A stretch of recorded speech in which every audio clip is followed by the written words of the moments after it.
D'abord, quand on signe un contrat et qu'on ne le respecte pas, si c'est le cas, la loi est là pour le faire respecter et la justice peut être appelée si c'est le dernier recours. Donc sur le principe, ça ne me choque absolument pas.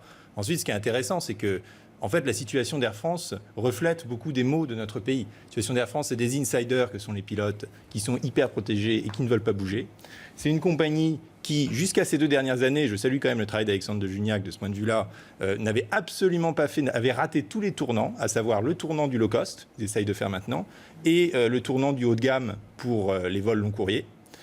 Et c'est une compagnie qui finalement est soumise à la concurrence seulement depuis très peu de temps, depuis la fin des années 90. Vous voyez, Air France, c'est un peu l'État français, c'est-à-dire c'est un gros bibendum avec une administration extrêmement forte, avec à l'intérieur un certain nombre de sectes, de castes qui maintiennent leurs avantages et qu'il est très difficile de faire avancer comme ça semble être l'intention du PDG d'Air France. On essaye, pour la sauver, de lui faire embrasser le vent du monde. Mais en même temps, dans la plupart des compagnies régulières, des grosses compagnies, je ne parle pas des compagnies à bas coût, les pilotes sont la plupart du temps plutôt, je ne dirais pas chouchoutés, mais en tout cas un peu mieux traités que les autres. Est-ce que c'est pas un peu logique dans la mesure où ce sont quand même des gens, avec le personnel à bord évidemment, qui ont non pas charge d'âme quand on est laïque, mais en charge la vie de centaines de passagers. D'abord, je note qu'il n'y a eu aucun accident mortel sur les compagnies low cost européennes, EasyJet et Ryanair jusqu'à présent, qui assurent des standards de sécurité tout à fait haut niveau. Donc ça fait quand même 20 ans. Sur celle-là, non, mais sur d'autres compagnies low cost, c'est arrivé. Oui, mais européennes, certifiées, ça fait quand même 20 ans qu'elles existent.